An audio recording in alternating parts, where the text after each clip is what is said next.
इस वक्त एक बेहद अहम खबर आ रही है। बिहार और उत्तर प्रदेश के बाद अब मध्य प्रदेश में भी नदी में शव बहते मिले हैं। राज्य में पन्ना जिले में बहने वाले रूज नदी में कई शवों को बहते लोगों ने देखा है।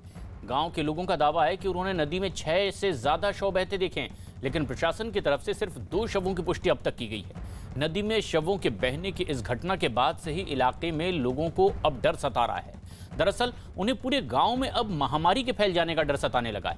हालांकि अब प्रशासन की टीम नदी में बहते शवों की पहचान करने में जुटी है और ये पता लगाने की कोशिश की जा रही है कि ये शव आखिर कहां से बहते हुए आए। अब हमें नहाना है तो पानी दूषित है। पानी यहाँ का पीते भी हैं, जब हैंड पंप खराब हो जाएगा। जानवर भी यहाँ का पीते हैं। यहाँ 5-6 लाशें पड़ी हैं, 5-6 दिन हो गए। ये ग्राम पंचायत के तहत की है, अभी तो उसका कोई वो ही नहीं हुआ। हम चाह रहे हैं कि अब लास्ट है, जो प्रशासन इसकी तरफ शायद कुछ ध्यान दे। हाँ, और ये जो लिहाजों को देख के सुन के पूरा गांव दहशत में है कि पानी पिएंगे तो पिएंगे कहाँ, जब हैंडपम्प हमारे ख़राब हो जाएंगे। अभी देखें तो यहाँ पर पूरा पानी गंदगी दे रहा है। मनोज शर्मा हमारे सहयोगी फोन लाइन पर मौजूद हैं। मनोज, पन्ना के ये जो गांव वाले हैं ये तो आशंका जाहिर कर रहे हैं, लेकिन समाधान के लिए आधिकारिक तौर पर सरकार की ओर से, शासन की ओर से कुछ कहा गया क्या? वाकई ये कोरोना से जान गंवाने वालों के शव हैं जो नदी में बहते मिले? जहाँ तक सरकार की बात है तो जो प्रशासन के लोग जब वहां पहुंचे तो उनको 2 शव ऐसे थे जो नदी में तैरते हुए नजर आए थे, जिनको नदी से निकाला गया। और उसके बाद प्रशासन की तरफ से कहा गया है कि वो दूसरी बीमारियों से पीड़ित थे, उनमें कोई कोरोना का मरीज नहीं था। लेकिन गांव के लोग जो कह रहे हैं कि ये पन्ना जिले में ही चूंकि नदी ज्यादातर बहती है, केन नदी की जो बड़ी केन नदी है उसकी सहायक नदी है ये कोंच नदी, तो इसमें लोगों का ये कहना है, जो गाँव वाले देख रहे हैं, गाँव वाले कह रहे हैं कि उन्होंने बीते 2-3 दिन में इस तरह के 6 शव देखे, लगभग आधे दर्जन। और इसके अलावा उनका कहना है कि ये सारे आसपास के जो गाँव से लोगों की जो कोरोना से मौत हुई है, जिसमें लोगों ने अपने इस तरह से शव को नदी में बहाया है, तो गांव वालों को इस बात की आशंका है। तो जाहिर तौर पर गांव में तो एक तरह का भय फैला हुआ है। प्रशासन पूरी तरह से मना कर रहा है कि ये कोरोना के मरीज थे। मैं आपको बता दूं कि जहां तक कोरोना की बात है वो यहाँ पर पन्ना में तो 95 नए मामले, मतलब ऐसा नहीं है कि पन्ना में कोरोना ना हो रहा हो। बीते 24 घंटे में प्रशांत 95 नए मामले कोरोना के पन्ना में आए हैं। लेकिन ये सबसे अहम बात है कि अगर गांव वाले इस बात को लेकर डर रहे हैं कि कोरोना मरीजों के ये शव रहे होंगे और इससे महामारी फैल सकती है, क्या प्रशासन हरकत में आया है? कोई ऐसी तैयारी अब की गई है प्रोएक्टिवली कि उन लोगों का डर खत्म हो और आगे ऐसा ना होने पाए? जाहिर तौर पर प्रशासन की तरफ से कहा गया है कि वो नदी में आगे तलाशी, मतलब और सर्च अभियान चलाएंगे कि इस तरह के शव अगर नदी में फेंके गए हैं, और नदी की जो डाउन स्ट्रीम और अप स्ट्रीम होती है कि ऊपर की तरफ और नीचे की तरफ, दोनों तरफ प्रशासन की तरफ से इस बात की गांव वालों को विश्वास दिलाया गया है कि हम आगे इसमें और जांच करते हैं और नदी में इस तरह से कोई शव ना बहाए। लेकिन अहम बात यह है कि कोरोना का जो भय, नदी का गाँव वालों का इस्तेमाल, वो कह रहे हैं कि अब हम नदी को अपने निस्तार, जैसे बोलते हैं वहाँ के लोग बुंदेलखंड की भाषा में, कि हमारे रोजमर्रा के काम के लिए जो हम पानी का इस्तेमाल करते हैं तो वो भी हम कैसे करेंगे। और ये एक बड़ी विपदा है, लेकिन अब शासन प्रशासन को सख्ती से, सतर्कता से इस पर काम करने की जरूरत भी है। कोरोना संकट के बीच गुजरात के गांधीनगर से हैरान करने वाली तस्वीरें सामने आई है। एक कार्यक्रम के दौरान महिलाओं की भारी भीड़ जुट गई, लेकिन भीड़ में शामिल महिलाओं ने ना तो सोशल डिस्टेंसिंग का ख्याल रखा, ना मास्क पहनना जरूरी समझा। कार्यक्रम का वीडियो सोशल मीडिया पर वायरल होने के बाद पुलिस भी हरकत में आई और कार्यक्रम के आयोजकों पर कार्रवाई का भरोसा दिया गया।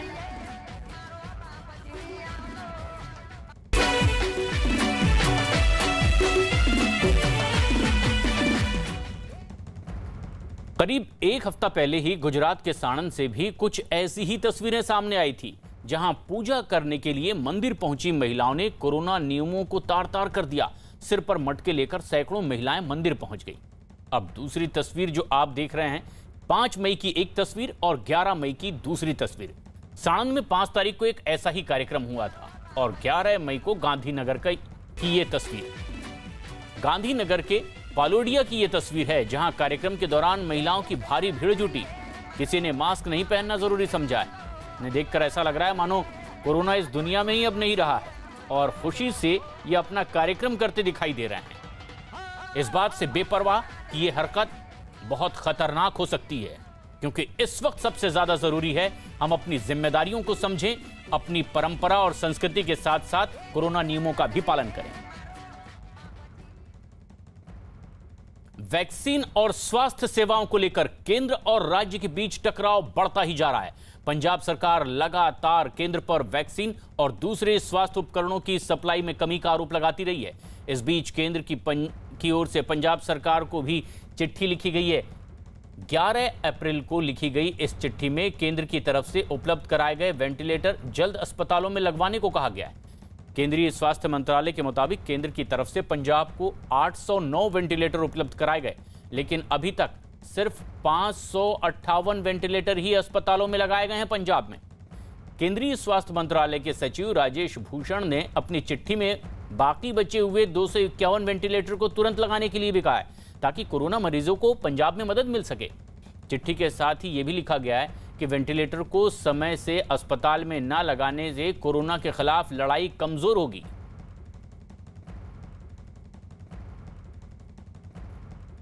पंजाब में आम आदमी पार्टी के विधायक कुलतार सिंह संधवान ने फरीदकोट में बेकार पड़े वेंटिलेटर का फोटो भी ट्वीट किया है। कुलतार सिंह का दावा है कि गुरु गोविंद सिंह मेडिकल कॉलेज में प्रधानमंत्री केयर फंड के खरीदे गए वेंटिलेटर धूल खा रहे हैं। साथ ही साथ पंजाब सरकार से अपील की है कि इन वेंटिलेटर का अस्पताल में इस्तेमाल किया जाए ताकि कोरोना मरीजों का भला हो सके।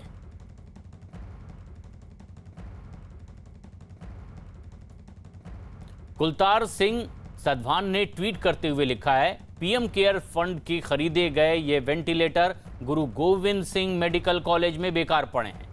पंजाब के मुख्यमंत्री कृपया इनका जरूरतमंद कोरोना मरीजों के लिए इस्तेमाल किया जाए। पेशेंट मर रहे हैं, पंजाब के पेशेंट मर रहे हैं और 6 दर्जन के करीब वेंटिलेटर जिहड़े पीएम केयर दे विचों आए सी वो अनयूज्ड पे है मेडिकल कॉलेज फरीदकोट। और पंजाब गवर्नमेंट की इन्नी ना अहलियत है कि उन्होंने ठीक नहीं करा सके अभी तक। और ठीक कराओ कैप्टन अमरिंदर सिंह जी, एक घरे बैठ के कुछ नहीं होना। इस लोगों का हुण समा है भी लोगों का आप हाथ फड़िए। पंजाब में पीएम केयर फंड के जरिए वेंटिलेटर को लेकर उठ रहे सवालों का कांग्रेस ने जवाब दिया। कांग्रेस नेता जयवीर सेलगिर ने लिखा और इस मामले में ट्वीट किया है, पीएम केयर्स फंड के खरीद पर पंजाब के गुरु गोविंद सिंह मेडिकल कॉलेज भेजे गए 80 में 71 वेंटिलेटर खराब थे। फंड को अब तक छुपा कर रखा जा रहा है, लेकिन सच ये है कि बीजेपी सरकार अब खुलेआम लोगों की जिंदगी से खेल रही है। कांग्रेस नेता का बीजेपी पर आरोप। तो वहीं अकाली दल के नेता दलजीत सिंह चीमा ने भी वेंटिलेटर विवाद को गंभीर मामला बताया है। चीमा के मुताबिक अगर पीएम केयर्स फंड के खराब वेंटिलेटर खरीदे गए तो जिम्मेदार लोगों पर कार्रवाई की जानी चाहिए। महामारी के नाल हस्पतालों के विच मरीज जिहड़े आ वो वेंटिलेटर कोलों जिहड़े आ दम तोड़।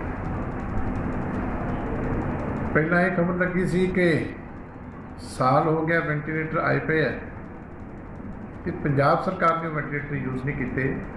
इन्हां दा ये बहाना सी कि साडे कोल ट्रेंड मैन पावर नहीं है। वो भी बहुत मंदभागी गल। पर अज जिहड़ी मैडिकल कॉलेज फरीदकोट की खबर छपी है कि उन्होंने कहा कि 60% तो वध वेंटिलेटर जिहड़े खराब है और प्राइम मिनिस्टर केयर फंड चो आए। ये मैं समझदा बहुत ही मंदभागी है। यदि इमीडिएटली इंक्वायरी होनी चाहिए। देश भर में जारी कोरोना के महासंकट के बीच दिल्ली के लिए थोड़ी राहत की खबर आई है। दिल्ली में पॉजिटिविटी रेट में कमी आई है और ये घट करके अब 17% तक पहुंच गया। इसके अलावा एक दिन में नए मरीजों की संख्या में भी कमी आई है। लेकिन इन सब के बीच दिल्ली में वैक्सीनेशन का संकट भी अब खड़ा हो गया है। दावा किया गया कि वैक्सीन की कमी की वजह से करीब 125 सेंटर आज बंद रहेंगे और इसी वजह से वैक्सीन के मुद्दे पर अब सियासी संग्राम भी छिड़ गया है।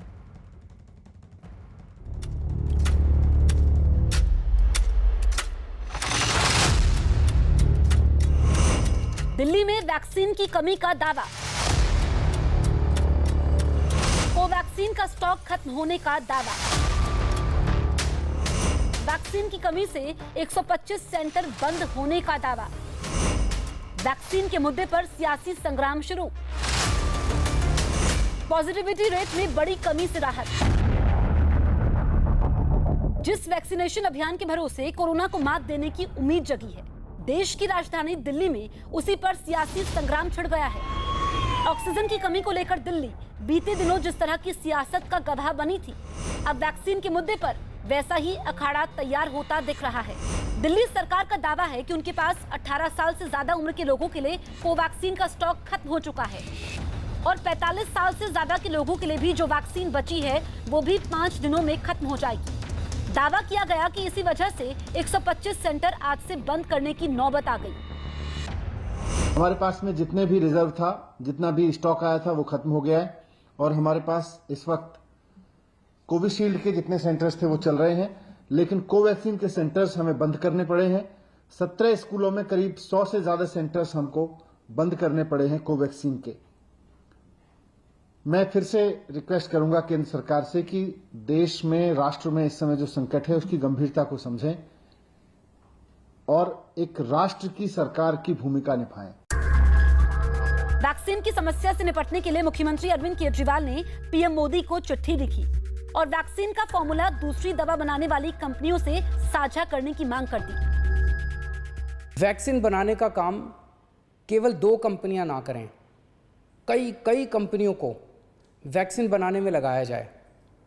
केंद्र सरकार इन दोनों कंपनियों से वैक्सीन बनाने का फार्मूला ले ले और उन सभी कंपनियों को दे दे जो सुरक्षित तरीके से वैक्सीन बना सकती हैं। ऐसे कठिन समय में केंद्र सरकार के पास पावर है कि वो ये कर सकती है। दिल्ली सरकार की वैक्सीन के लिए ऐसी मांग पर बीजेपी ने पलटवार करने का मौका नहीं छोड़ा और दिल्ली सरकार के सुझाव पर सवाल उठा दिए। यही नहीं, बीजेपी ने दावा किया कि केंद्र सरकार ने दूसरी कंपनियों को वैक्सीन बनाने की इजाजत देने की योजना पहले ही बना ली है। पूरी दुनिया में वैक्सीन जितनी है उन्हीं को आप करेंगे ना, भारत की जितनी है उतने ही करेंगे और भारत के अंदर 4 नए लोगों को वैक्सीन का जैसे जॉब वर्क होता है आगे लाइसेंस को दिया भी गया है। अभी 3-4 दिन पहले केंद्र सरकार ने वो योजना भी बनाई है कि अधिक लोग वैक्सीन मैन्युफैक्चरिंग कर सके। लेकिन आपको समझना होगा, वैक्सीन कोई क्रोसिन जैसा ड्रग नहीं है। वैक्सीन बनाने के लिए और ख़ास तौर पे कोवैक्सीन जिसमें लाइव वायरस यूज़ होता है, उसके लिए एक तरीके की लैब्स उपलब्ध होना भी तो ज़रूरी है। उस तरीके की फैसिलिटी ही बना सकती है। लाइसेंसिंग आप मोहल्ला क्लिनिक में नहीं कर सकते जी। वैक्सीन की लाइसेंसिंग के लिए एक लेवल ऑफ फैसिलिटी की ज़रूरत है। हालांकि इस बीच रोजाना वैक्सीन लगवाने वालों की संख्या भी तेजी से बढ़ रही है।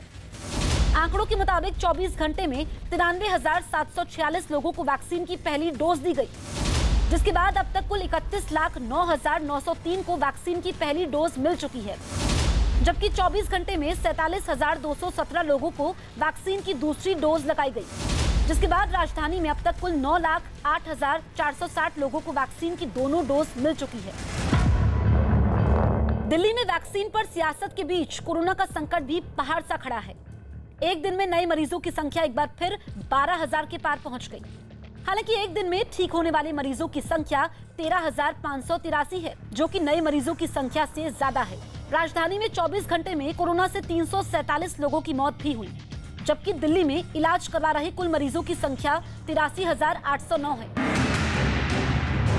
महामारी के महासंकट के बीच राहत की बात यह है कि दिल्ली में कुछ दिनों से नए मरीजों की संख्या में कमी आई है। 8 मई को राजधानी में कोरोना के 17,364 नए मरीज सामने आए थे। 9 मई को यह आंकड़ा 13,336 हो गया, जबकि 10 मई को यह आंकड़ा 12,651 पर पहुंचा और 11 मई को यह घटकर 12,481 रह गया। वहीं दूसरी बड़ी राहत की बात यह है कि पिछले 15 दिनों में पॉजिटिविटी रेट गिरकर आधा हो गया है। 8 मई को संक्रमण दर 23.34% थी। 9 मई को इसमें कमी आई और ये 21.67% पर पहुंच गई। 10 मई को यह दर घटकर 19.10% पर पहुंच गई थी, जो 11 मई को 17.76% रह गई है। जाहिर है आंकड़े राहत देने वाले हैं, लेकिन ये जंग अब भी बहुत बड़ी है, जिसे सावधानी, नियमों के पालन और वैक्सीनेशन से हराया जा सकता है। एक बड़ी खबर इस वक्त दिल्ली से। दिल्ली सरकार का दावा है कि शुरुआती कमियों के बाद अब देश में रेमडेसिविर का उत्पादन और राज्यों को सप्लाई सुचारू रूप से चल रही है। अमिताभ सिन्हा की खबर के मुताबिक रेमडेसिविर की मांग बढ़ने के बाद केंद्र सरकार ने 7 कंपनियों की बैठक बुलाई, कीमतें तय कर दी, जो कि 3,500 रुपए। जानकारी के मुताबिक 10 अप्रैल से पहले सिर्फ 20 प्लांटों में ही रेमडेसिविर बन रही थी, जिसमें हर रोज रेमडेसिविर की तकरीबन 3.25 लाख डोज बनाए जा रहे थे। लेकिन राज्य सरकारों की दवा की कमी की शिकायत के बाद इसका उत्पादन बढ़ा दिया गया और 57 दवा फैक्ट्रियों में अब रोज 1,07,00,000 डोज का उत्पादन किया जा रहा है। सरकार ने माना है कि अब भी मांग के मुताबिक उत्पादन कम है, लेकिन अगले एक सप्ताह के भीतर ही कोरोना के एक्टिव केस कम होंगे और उत्पादन बढ़ने से राज्यों की मांग भी अब पूरी हो जाएगी। ये एक अहम समस्या भी रही है, जिसे लेकर आरोप प्रत्यारोप की सियासत भी गर्माती गई। अमिताभ सिन्हा हमारे वरिष्ठ सहयोगी इस वक्त हमसे सीधे जुड़ रहे हैं। अमिताभ, ये शिकायत कई राज्यों की ओर से आई है, लेकिन क्या ऐसे आंकड़े दिए गए हैं अब केंद्र सरकार की ओर से जिससे राज्य सरकारें भी आश्वस्त हों? देखिए, 2 चीज़ें हैं जो अभी आपने बताया कि 10 अप्रैल के पहले अगर 20 कंपनियां रेमडेसिविर बना रही थी तो अब 57 कंपनियों को उसका फॉर्मूला दे दिया गया है। उस कंपनियां वो रेमडेसिविर बनाना शुरू कर दिया है। जहां पहले 6 से 7 लाख वियाल्स पर डे बन रहे थे, अब 1,07,00,000 वियाल पर डे बन रहा है। तो अब एक सप्ताह में केंद्र सरकार को उम्मीद है, और जो पूरे इंफ्रास्ट्रक्चर को लगता है कि रिवैम्प करने के बाद अब केंद्र सरकार को उम्मीद है कि अगले एक हफ्ते में जिस राज्य को जितना चाहिए उसके हिसाब से अलॉटमेंट रेमडेसिविर की सरकार करनी शुरू कर देगी, क्योंकि अब प्रोडक्शन बढ़ गया है। लेकिन अगर दूसरा वेव कम होता है, उस स्थिति में भी केंद्र सरकार ने ये संकेत दिए हैं कि ये प्रोडक्शन कमेगा नहीं, ये कंपनियां प्रोडक्शन जारी रखेंगी कि अगर तीसरा वेव हिट करता है तो हमें इस दवा की किल्लत न हो, ये सरकार के पास स्टॉक में रहेंगी। और जहां तक दूसरी दवा का मामला है प्रशांत, मैं आपको बता दूं, वैक्सीनेशन के लिए भी सरकार ने अब जो बार बार आरोप लग रहे थे कि सिर्फ 2 दवा कंपनियां क्यों बना रही हैं, मैं आपको बता दूं कि जो सबसे अहम जिसे कोवैक्सीन कहते हैं, कोवैक्सीन के लिए जो सिर्फ एक कंपनी भारत बायोटेक बना रही थी, इस दवा के लिए अब उस सरकार ने एक नियम बना दिया है कि अब जिस कंपनी के पास बड़ा इंफ्रास्ट्रक्चर हो, जो कंपनी इसके उत्पादन में सक्षम हो, वो सरकार के साथ बात करे और कोवैक्सीन का फॉर्मूला सरकार उनको देगी और वो कोवैक्सीन का उत्पादन करना शुरू कर देंगे। तो कम से कम 7 से 8 कंपनियां भी इस मामले में आगे आई हैं। ये एक बेहद अहम बात भी है जो आप कह रहे हैं कि जिसे लेकर राज्य सरकार की ओर से शिकायत भी की जाती रही है। केंद्र सरकार की माने तो ये भारत में आज किसी भी दूसरे देश के मुकाबले ज्यादा वैक्सीनेशन हो रहा है, और देश में वैक्सीन उत्पादन बढ़ाने और वैक्सीन की मांग पूरी करने के लिए पूरी दुनिया भर की कंपनियों से बात की जा रही है। हमारे वरिष्ठ सहयोगी अमिताभ सिन्हा की इस खबर के मुताबिक केंद्र सरकार फाइजर, जॉनसन एंड जॉनसन जैसी बड़ी विदेशी कंपनियों से भी भारत में दवा भेजने और भारत में उत्पादन के मुद्दे पर बातचीत कर रही है। सरकार की माने तो रूस की वैक्सीन स्पुतनिक वी भी आयात अब शुरू हो गया है और जल्द ही नोवावैक्स को भी अब मंजूरी मिलने की उम्मीद की जा रही है। इसके अलावा सरकार ने संकेत ये भी दिए हैं कि कोवैक्सीन का फॉर्मूला बांटने में कोई मुश्किल नहीं है। जिस कंपनी के पास अपना इंफ्रास्ट्रक्चर है और वैक्सीन बनाने में वो सक्षम है, उसे सरकार उत्पादन की इजाजत दे सकती है। केंद्र सरकार के मुताबिक वैक्सीन के लिए किसी भी राज्य से भेदभाव नहीं किया जा रहा है और 18 से 44 साल के लोगों की वैक्सीनेशन प्रक्रिया आसान हो, इसके लिए 1.5 महीने अभी और लग सकते हैं। ये केंद्र सरकार की ओर से अगर कहा जा रहा है तो ये एक तरह से आश्वस्त करने वाली भी खबर है उन राज्यों के लिए जो कई तरह से शिकायत करते रहे। अमिताभ, अब ना सिर्फ रेमडेसिविर को लेकर, लेकिन आप जिस तरह से कह रहे हैं कि वैक्सीन को लेकर के भी, क्या अब सरकार ये साफ कर चुकी है कि उनकी शिकायतें खत्म होगी, चाहे वैक्सीन उत्पादन को लेकर हो या रेमडेसिविर की रिक्वायरमेंट को लेकर हो? 2 ही शिकायतें थी राज्य सरकारों की कि 18 से 45 का शुरू कर दिया है, लेकिन केंद्र उन्हें वैक्सीन दे नहीं रहा। केंद्र सरकार भी वैक्सीन राज्यों को उनकी ज़रूरतों के हिसाब से अलॉट कर रहे थे। जिस राज्य में ज़्यादा आबादी हो, जिस राज्य में ज़्यादा कोरोना हिट हो, वहाँ ज़्यादा वैक्सीन पहुँच रहे थे। 18 से 45 की आबादी जहाँ पर जो उससे ऊपर की आबादी जो है जिस राज्य में, वहाँ पर। लेकिन जब 18 से 45 की आबादी को वैक्सीनेशन का मामला आया तो ये संख्या, युवा लोगों की संख्या देश में बहुत ज़्यादा है और सरकार उम्मीद से ज़्यादा भीड़ सड़कों पर लग गई और आपने देखा होगा लोग अब उस पर रजिस्टर भी नहीं करवा पा रहे हैं, उसके जो वेबसाइट है उसके ऊपर इतनी ज़्यादा भीड़ बढ़ गई। तो सरकार को उम्मीद है कि जिस तरह से 45 के ऊपर की आयु के बुजुर्गों में 1-2 दिन तक भीड़ थी, कतारें लगी रहीं, फिर प्रोसेस स्मूथ होता चला गया, वैसे ही अब धीरे धीरे जैसे ही अब दवा का इंपोर्ट बढ़ेगा, आयात बढ़ेगा, बड़ी बड़ी कंपनियां अपनी दवा लेकर भारत में आएंगी। कई राज्यों ने दूसरे देशों से दवा मंगाने की शुरुआत कर दी है, प्रक्रिया चालू कर दी है। तो धीरे धीरे ये प्रक्रिया आसान होगी, वैक्सीनेशन देश में और ज़्यादा वैक्सीन आएगी। तो अगले 1 से 1.5 महीने में हो सकता है, उम्मीद कर रही है केंद्र सरकार कि राज्यों को उनके मन मुताबिक अलॉटमेंट किया जा सकेगा और ये शायद सब केंद्र और राज्य दोनों के लिए राहत की बात होगी।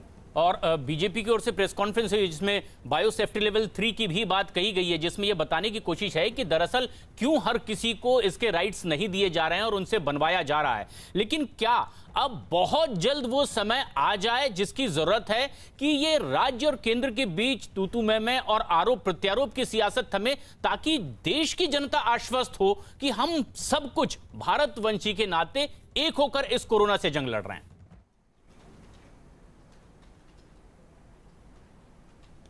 अमिताभ, देखिए 2 चीजें साफ हैं, हेल्थ इंफ्रास्ट्रक्चर चाहे राज्यों का हो चाहे केंद्र का हो, ये अभी तक आज़ादी के बाद अब कभी इस पर ध्यान नहीं दिया गया, ना किसी भी सरकार ने इसके लिए बहुत ज़्यादा फंड आवंटित किए हैं हमेशा की तरह से। आप प्राइमरी हेल्थ सेंटर गांव में हो सकते हैं, इधर कुछ दिनों में अगर सरकारी आपने देखा होगा मल्टी स्पेशलिटी हॉस्पिटल्स है, निजी अस्पतालों की संख्या मशरूम की तरह बढ़ी है। लेकिन अब कोशिशें सरकार की यह है कि अब जिन कमियों को दूर करते हुए अब कैसे जो मौजूदा मुश्किल है इसको दूर किया जाए, और पूरा का पूरा ध्यान प्रधानमंत्री से मोदी सरकार का इसी पर गया है कि अब कैसे इस मुश्किल को दूर किया जाए। और इसी बाबत तमाम लोगों से आयात की बात हो रही है और केंद्र देश में प्रोडक्शन बढ़ाने की बात हो रही है। अप्रत्याशित विपदा यह है और इस बात को हर किसी को समझना है, शासन प्रशासन को भी और हम सबको भी अपनी जिम्मेदारी समझनी है। इसी तरह से एक बेहद अहम खबर आ रही है महाराष्ट्र से। महाराष्ट्र में कोरोना के मरीजों की संख्या में एक दिन पहले की तुलना में थोड़ी बढ़ोतरी हो गई है, लेकिन बीमारी से ठीक होने वालों का आंकड़ा लगातार बढ़ता चला जा रहा है। महाराष्ट्र की राजधानी मुंबई में तो महामारी की चपेट में आने वालों की संख्या में रिकॉर्ड कमी आई है। राज्य में लगाई गई सख्ती के असर को देखते हुए इसे जारी रखने के संकेत भी मिल रहे हैं और इस बीच बीएमसी ने अब तीसरी लहर से निपटने की तैयारियां अभी से शुरू कर दी है। राज्य सरकार वैक्सीनेशन पर जोर दे रही है, लेकिन बताया गया कि वैक्सीन की कमी के चलते राज्य के कई जिलों में 45 साल से कम उम्र के लोगों का वैक्सीनेशन आज रोक दिया गया है। मुंबई में कोरोना के मरीजों की संख्या में रिकॉर्ड कमी। महाराष्ट्र में एक दिन में ठीक हुए 71,000 से ज्यादा लोग। सख्ती और जागरूकता का दिखने लगा असर।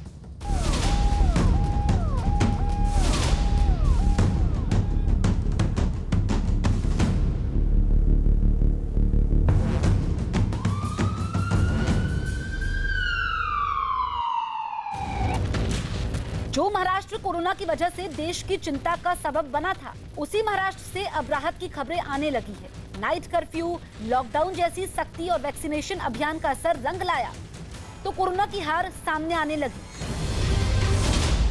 आंकड़ों के मुताबिक महाराष्ट्र में पिछले 24 घंटों में कोरोना के 40,956 मरीज सामने आए, जो एक दिन पहले आए नए मरीजों की संख्या 37,236 से ज्यादा है। हालांकि अच्छी बात यह रही कि बीते 24 घंटे में महाराष्ट्र में कोरोना से 71,966 मरीजों को छुट्टी मिल गई। बीते 24 घंटे में महाराष्ट्र में कोरोना से 793 लोगों की मौत हो गई। महाराष्ट्र में कोरोना से ठीक होने की दर बढ़कर 87.67% हो गई है, जबकि मृत्यु दर 1.49 बनी हुई है। जाहिर है, नए मरीजों की संख्या में उतार चढ़ाव के बावजूद कोरोना की हार के संकेत मिलने लगे हैं। मुंबई से आए आंकड़े इसे और साफ-साफ बयां करते हैं।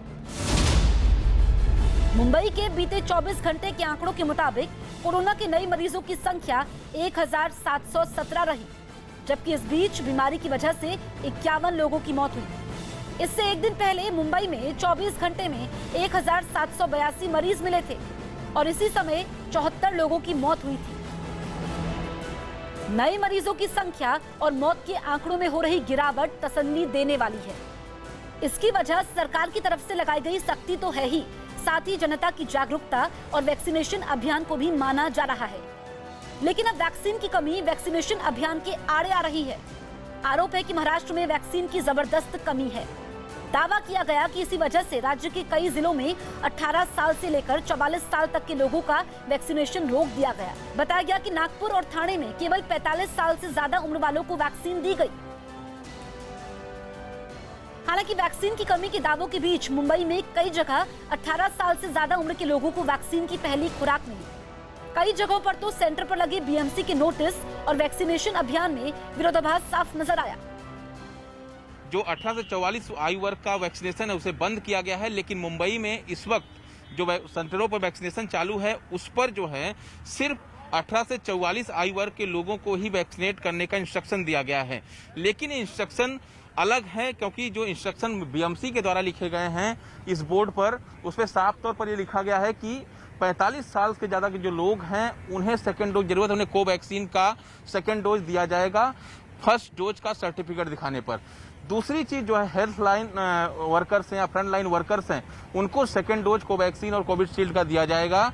इसके अलावा जो फर्स्ट डोज लेना चाहते हैं हेल्थ वर्कर्स या फिर फ्रंट लाइन वर्कर्स, उन्हें भी यहाँ पर अपना सर्टिफिकेट दिखाकर डोज मिल सकता है। लेकिन जो इंस्ट्रक्शन लागू किया गया है ये अलग है, और जो कम्युनिकेशन यहाँ पर किया गया है कि 18 से 44 साल के लोगों को ही आज 1000 लोगों को वैक्सीन यहाँ पर दी जाएगी। एक दिन पहले राज्य के स्वास्थ्य मंत्री ने भी खुलकर वैक्सीन की कमी होने का दावा किया था। एक तरफ वैक्सीन की कमी के दावे हैं तो दूसरी ओर वैक्सीनेशन को लेकर भ्रम की स्थिति, और इन सबसे हटकर कई वैक्सीनेशन सेंटर पर बद इंतजामी के भी आरोप लगे हैं।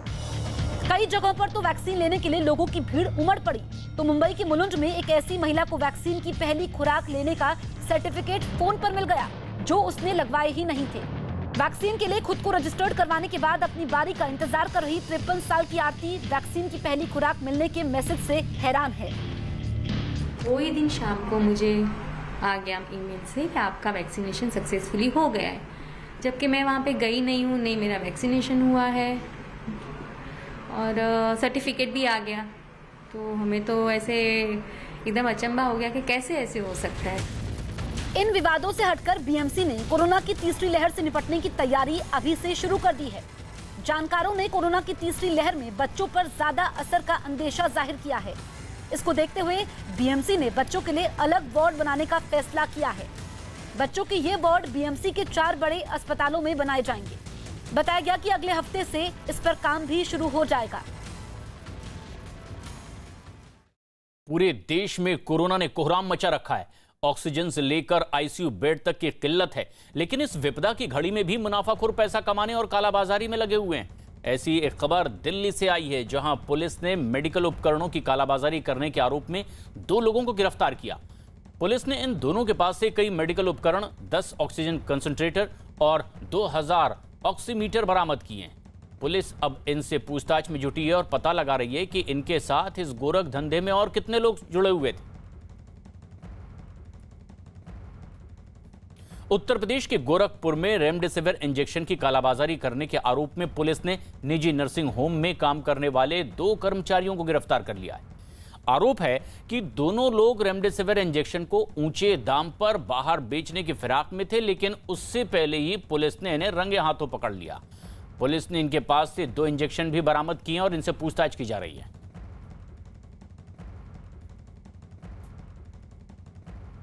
एक तरफ देश के लाखों लोग अस्पतालों में, आइसोलेशन सेंटर में या घरों में ही कोरोना से तड़प रहे हैं, तो वहीं दूसरी ओर कई ऐसे लोग भी हैं जो कोरोना काल में ना तो किसी की मदद कर रहे हैं और ना ही खुद को सुरक्षित रख रहे हैं। ये लोग कोरोना काल में पुलिस प्रशासन की मुसीबतें बढ़ाने के काम में जुटे हैं, अपने आसपास कोरोना का खतरा बढ़ा रहे हैं और सावधानी के बजाय पूरी तरह से ये लापरवाही में शामिल नजर आते हैं।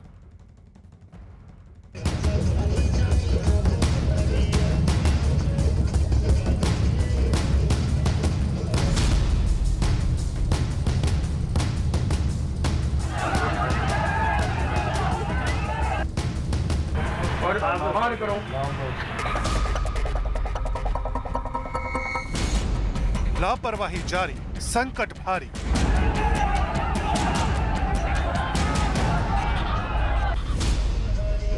कोरोना काल में ये ठुमके महंगे पड़ेंगे।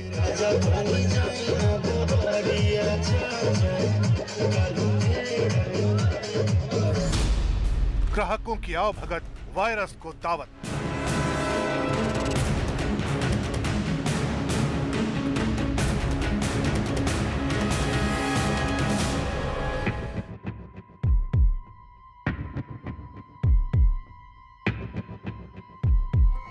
ऐसा कोई शहर नहीं जो संक्रमण की सुनामी में ससक न रहा हो। महामारी सांसों की डोर पर इतनी भारी पड़ रही है कि जिंदगियां मुट्ठी से रेत की तरह दरक रही हैं और हथेली में है तो सिर्फ बेबसी और लाचारी। पूरा देश दहशत की गिरफ्त में है। सब समझ रहे हैं कि संकट काल कितना विकराल है, मगर सवाल ये तो फिर ऐसा हाल क्यों? क्या लापरवाही की ऐसी बिसात पर संक्रमण को मात दे पाएंगे? मौत की महामारी के डरावने दृश्यों के बीच यूपी के लखीमपुर से आई ये तस्वीरें डरा रही हैं, खौफ से भर रही हैं। लॉकडाउन के समय में जो बाजार एकदम बेजार दिखने चाहिए थे, वहां ऐसा मचबा। जिले के ग्रामीण इलाकों में खुलेआम साप्ताहिक बाजार लग रहे हैं, जहां लोग सिर्फ सामान ही नहीं खरीद रहे, मुफ्त में संक्रमण भी साथ लेकर जा रहे हैं। एक तो बाजार में भारी भीड़ है, ऊपर से लोगों के चेहरे पर मास्क भी नहीं और सोशल डिस्टेंसिंग का मंत्र तो यहाँ हवा में उड़ता दिख रहा है। इसी का नतीजा है कि जिले में संक्रमितों की संख्या रोज 500 के पार पहुंच रही है। यह हाल एक जिले, शहर या कस्बे का नहीं, बस नाम बदल रहा है, तस्वीर एक सी है। लुधियाना के सब्जी मंडी को देखकर कोई कहेगा कि पंजाब में 15 मई तक कर्फ्यू लगा हुआ है। सब्जी खरीदने के लिए मंडी में लोगों का हुजूम उमड़ पड़ा है। लोग बिना मास्क पहने घूमते नजर आए तो कईयों ने मास्क सिर्फ ऐसा लगाया हुआ था मानो कोई रस्म अदा करनी। रही बात दूरी की तो वो दरख्वास्त भी यहाँ भूल ही जाइए। लोग सिर्फ एक दूसरे के साथ सोशल दिखे, डिस्टेंसिंग की तो झलक भी नजर नहीं आई।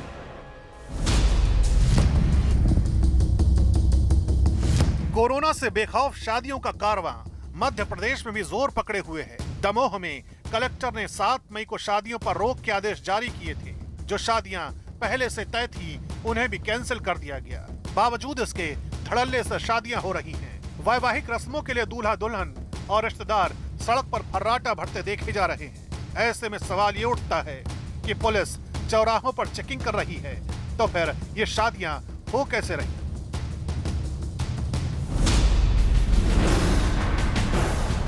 मध्य प्रदेश के शिवपुरी से तो और भी हैरान कर देने वाली तस्वीरें सामने आई। टोने टोटके से गांव में कोरोना का प्रवेश वर्जित करने की कोशिशें हुई। गांव में इकट्ठा हुई भीड़ को हटाने के लिए पुलिस आई तो लोगों ने पथराव कर दिया। बताया जा रहा है कि एक बाबा के कहने पर ये पूजा कई दिनों से हो रही है, जिसमें बड़ी तादाद में लोग जमा हुए और अंधविश्वास ने असल संकट को दरकिनार कर दिया। लोग जो है भंडारा कर रहे थे बैठे हुए, तो उनको हमने वहाँ से जाने के लिए कहा कि अभी कोरोना महामारी चल रही है, आप लोग चले जाइए यहाँ से। फिर वहाँ से कुछ लोग चले गए, फिर उधर से पीछे से पत्थर फेंकना और सामने से पत्थर फेंकना शुरू किए, जिसमें हमारे कई पुलिसकर्मी घायल हुए हैं। 5 लोगों पर मामला दर्ज किया है। अब आपको एक तस्वीर बिहार की दिखाते हैं। यहाँ 15 मई तक लॉकडाउन लगाया गया है। बावजूद इसके शेखपुरा में रात को क्रिकेट टूर्नामेंट चल रहा है, जहाँ बड़ी संख्या में लोग मैच देखने पहुँचे और जिंदगी को ही खेल बना दिया। बताया जा रहा है कि स्थानीय लोगों ने पुलिस को इसका वीडियो भी उपलब्ध कराया है, लेकिन आरोप है कि पुलिस ने इस पर कोई एक्शन नहीं लिया। कोरोना से जंग के 3 सबसे अहम हथियार है मास्क, दूरी और दवाई। लेकिन ये अप्लाई ही नहीं होंगे तो फिर कोरोना कैसे हारेगा? कैसे दे पाएंगे महामारी को मात? वायरस कितने घातक अवतार में लौटा है पूरा देश देख रहा है। संक्रमण की सुनामी ऐसी है कि व्यवस्थाएं बौनी साबित हो रही हैं। बावजूद इसके ये लापरवाही क्यों? कोरोना वायरस से तो वैक्सीन लड़ लेगी, लेकिन लापरवाही के वायरस से कौन बचा पाएगा? कोरोना संकट के बीच गुजरात के गांधीनगर से हैरान करने वाली तस्वीरें सामने आई है। एक धार्मिक कार्यक्रम के दौरान महिलाओं की भारी भीड़ यहां जुट गई।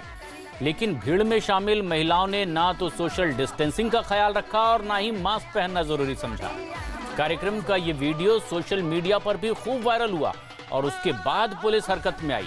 कार्यक्रम में अब आयोजकों पर कार्रवाई का भरोसा भी दिया गया है।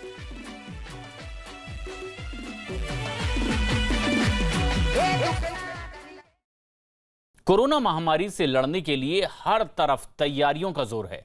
कोलकाता के एक निजी अस्पताल ने कोरोना के ऐसे ही एसिम्प्टोमेटिक और माइल्ड सिम्टम वाले मरीजों के लिए एक 5 स्टार होटल में क्वारंटीन सेंटर बना दिया है।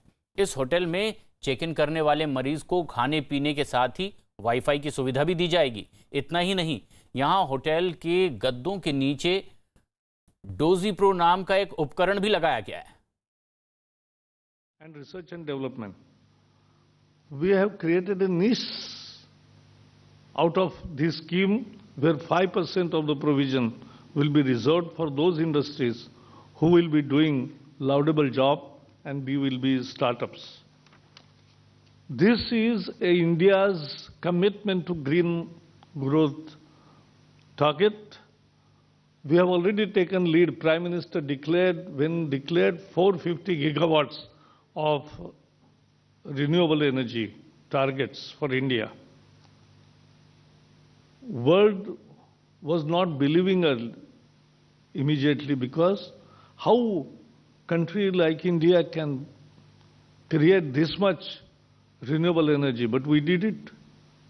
136 gigawatt is already ready.